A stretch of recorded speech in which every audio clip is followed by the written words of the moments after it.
사랑하는 여러분, 잘 지내고 있죠? 벌써 여러분들을 보지 못하고 계속해서 이렇게 온라인으로 예배를 드리게 된 게 정말 언제까지 지속될지 모르겠지만 여러분들을 빨리 만나서 함께 예배 드리는 그 날이 왔으면 좋겠다라는 마음이 간절합니다. 그래서 이 뒤에 공간이 보일지 모르겠지만 여러분들에게 조금은 익숙한 우리 중고등부실에 와서 여러분들에게 이 메시지를 한번 전하고자 합니다. 지금 우리가 만나서 예배 드릴 수 없기 때문에 강도사님이 이 자리에 한번 와서 우리가 같이 예배하는 그런 마음들을 또 우리가 예배했던 시간들을 되돌아보고 또 다음번에 함께 만날 그날을 기대하는 마음으로 여러분하고 함께 우리가 이 어려운 시간들을 잘 보낼 수 있었으면 좋겠다라는 마음이 들어서 이 자리에 와서 메시지를 전해보도록 하니 여러분들이 잘 들어주시기를 부탁합니다. 우리가 이번 주 함께 나눌 말씀은 출애굽기 25장 23절에서 30절 말씀인데요. 성경책을 준비하시고 우리 같이 한 목소리로 말씀을 읽도록 하겠습니다. 함께 읽겠습니다. 너는 조각목으로 상을 만들되 길이는 2규빗, 너비는 1규빗, 높이는 1규빗 반이 되게 하고 순금으로 싸고 주위에 금테를 두르고 그 주위에 손바닥 넓이만한 턱을 만들고 그 턱 주위에 금으로 테를 만들고 그것을 위하여 금고리 넷을 만들어 그 네 발 위 네 모퉁이에 달되 턱 곁에 붙이라. 이는 상을 맬 채를 꿰 곳이며 또 조각목으로 그 채를 만들고 금으로 싸라. 상을 이것으로 맬 것이니라. 너는 대접과 숟가락과 병과 붓는 잔을 만들되 순금으로 만들며 상 위에 진설병을 두어 항상 내 앞에 있게 할지니라. 아멘. 사랑하는 여러분은 일상생활에서 우리한테 가장 필요한 게 무엇이다 라고 생각을 하나요? 코로나 때문에 마스크나 손소독제가 가장 중요하다라고 생각하는 사람들도 있을 것 같아요. 하지만 여러분, 마스크나 손소독제보다 더 중요한 것은 바로 이런 것들을 구입하고 준비할 수 있는 어떤 돈이지 않을까요? 우리 삶에서 이 돈이라고 하는 것은 뗄래야 뗄 수 없을 정도로 굉장히 중요한 요소예요. 돈이 있어야만 먹을 것을 살 수가 있고 입고 싶은 옷도 살 수가 있고요. 또 필요한 것도 구입할 수가 있죠. 그래서 사람들이 돈을 많이 벌어보려고 안간힘을 쓰는 거 아닐까요? 그런데 사실 돈은 그 자체로만 본다면 뭔가 어떤 특별함을 가진 물건은 아니에요. 왜냐하면 한낱 종이에 그냥 숫자를 적어 놓은 것에 불과하니까요. 사실 우리 사회에서 이렇게 돈이 중요한 이유는 돈이 갖고 있는 사회적 가치 때문이죠. 돈에 적혀 있는 그 금액만큼 우리가 필요한 것을 얻을 수 있으니까 돈을 더 많이 가지려고 하는 거죠. 사실은 우리에게 필요한 것과 원하는 것을 마음껏 가지려고 하는 그런 마음들이 돈을 많이 벌려는 모습으로 나타나는 것이다 라는 말이에요. 그런데 여러분, 특별히 오늘 본문에 나오는 이스라엘 백성들에게도 정말 우리처럼 돈이 필수적인 그런 물건이었을까요?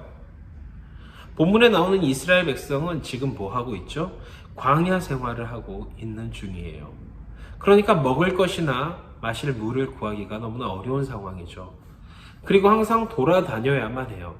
그렇기 때문에 어떤 좋은 집이나 멋진 가전제품이 필요한 상황도 아니에요. 그렇다면 이 이스라엘 백성들에게 가장 필요한 건 뭘까요? 아주 척박한 환경에서 당장 내가 먹을 것, 당장 내가 마실 것, 내가 입을 수 있는 옷, 이런 것들이 필요하지 않겠어요?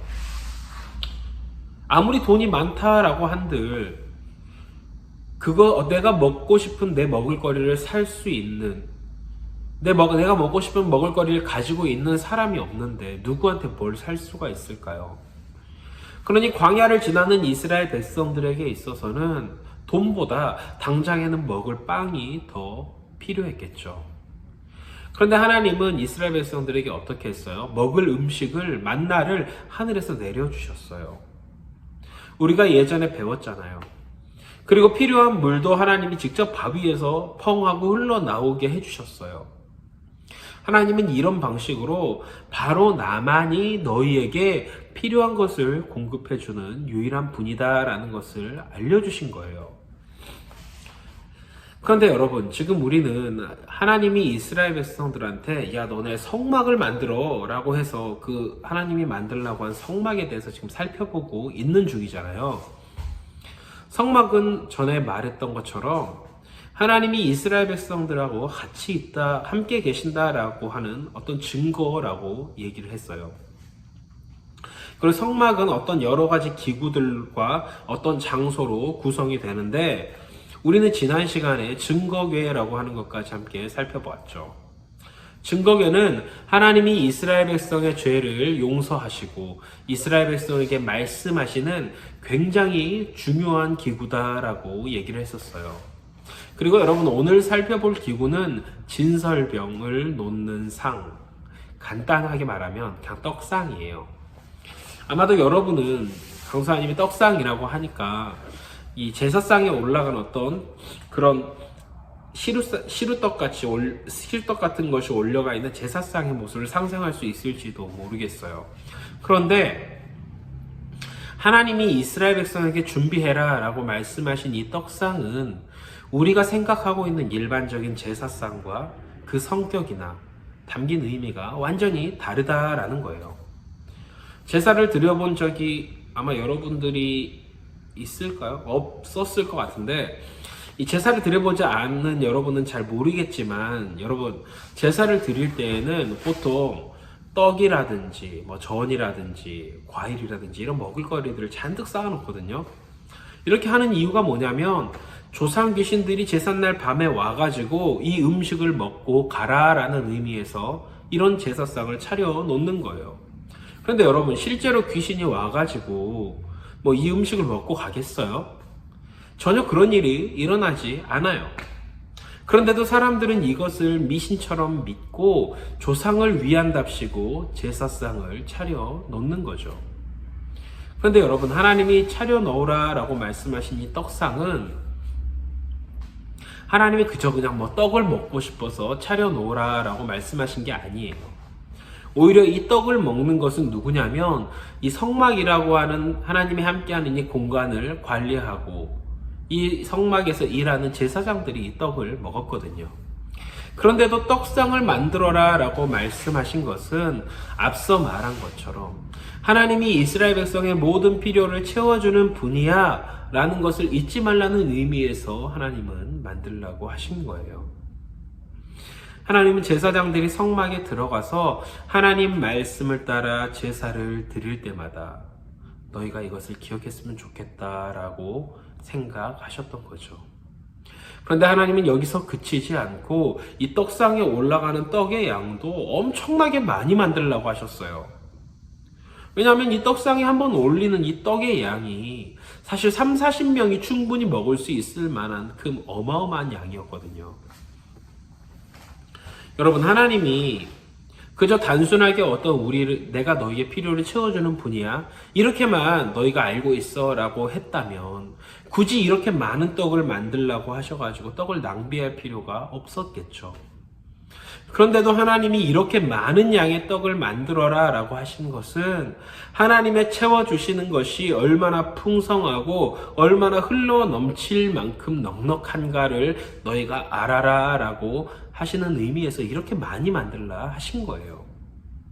여러분, 우리는 이 증거를 어디서 찾아볼 수 있냐면 신약시대로 건너와서 예수님의 사역 속에서도 찾아볼 수가 있어요. 여러분도 알다시피 예수님은 하나님의 아들, 하나님하고 사실 동등한 분이잖아요. 그런데 예수님은 요한복음 6장 35절에서 이렇게 말씀을 하셨거든요. 나는 생명의 떡이니 내게 오는 자는 결코 줄이지 않을 것이요 나를 믿는 자는 영원히 목마르지 아니하리라 라고요. 여러분, 예수님이 이 말씀을 하셨을 때에는 단순하게 너희가 영적으로 굉장히 배부를 거야, 영적으로 뭔가 충만할 거야, 이런 의미뿐만이 아니라 실제로 너희들의 배가 고프지 않을 것이고 너희가 굶주리지 않을 거야 라는 의미로 말씀을 하신 거예요. 실제로 예수님은 예수님 말씀을 듣기 위해 찾아온 수많은 사람들에게 여러분 먹을 것을 나눠주셨거든요. 여러분, 오병이어라고 하는 사건 이야기를 들어봤죠. 떡 5개와 물고기 2마리로 몇 명을 먹이셨어요? 5,000명을 먹이셨다라는 말씀이죠.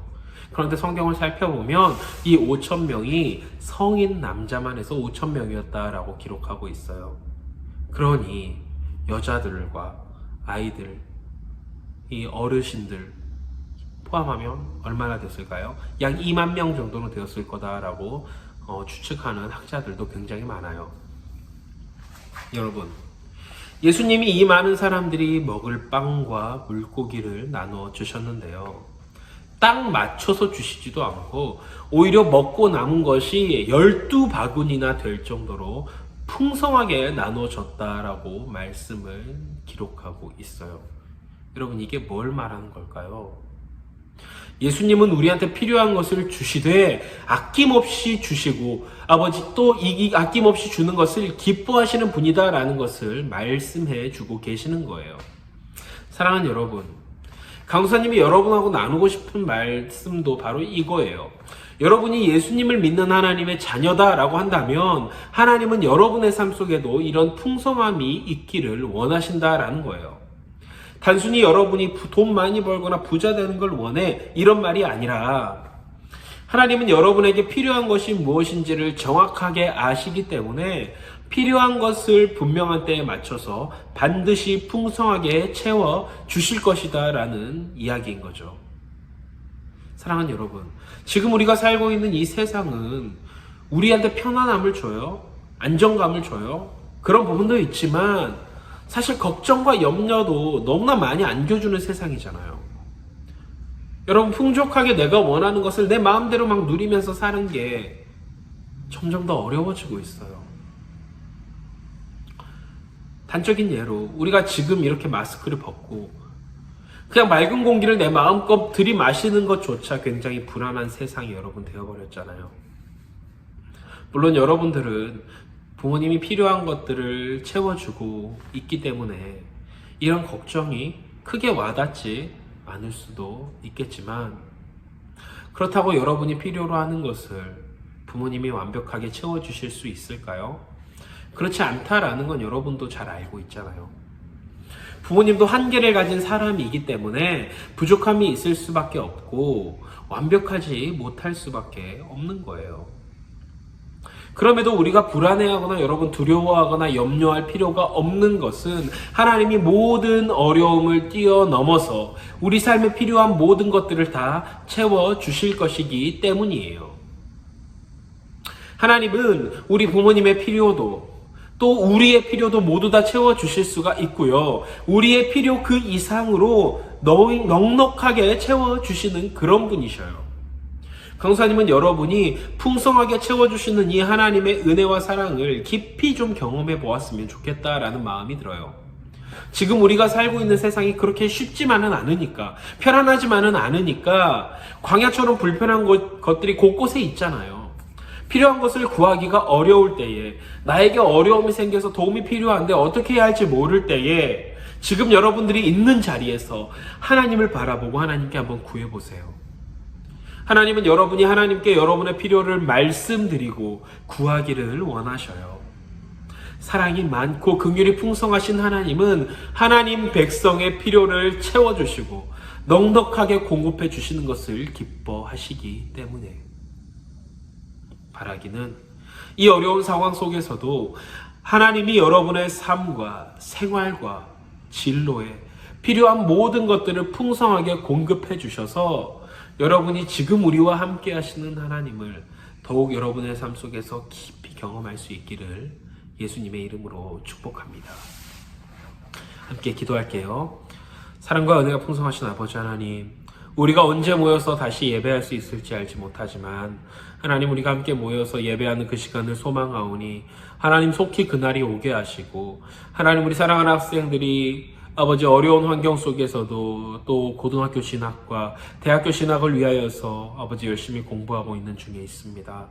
하나님, 우리 학생들의 아버지 하나님 형편과 상황을 누구보다 잘 아시오니 하나님 붙잡아 주시고 하나님 은혜 더하여 주셔서 우리 사랑하는 학생들이 어떤 어려움을 겪을지라도 우리 하나님께서 넉넉하게 풍성하게 우리의 필요를 채워주시는 분이다라는 이 믿음만을 붙잡고 하나님 안에서 굳건하게 흔들리지 않고 담대하게 자신의 삶들을 당당하게 인도함을 받을 수 있도록 하나님 도와주시옵소서. 하나님의 손이 늘 우리와 함께 하심에 감사드리오며 사랑이 많으신 우리 구주 예수 그리스도의 이름으로 간절히 기도드리옵나이다. 아멘.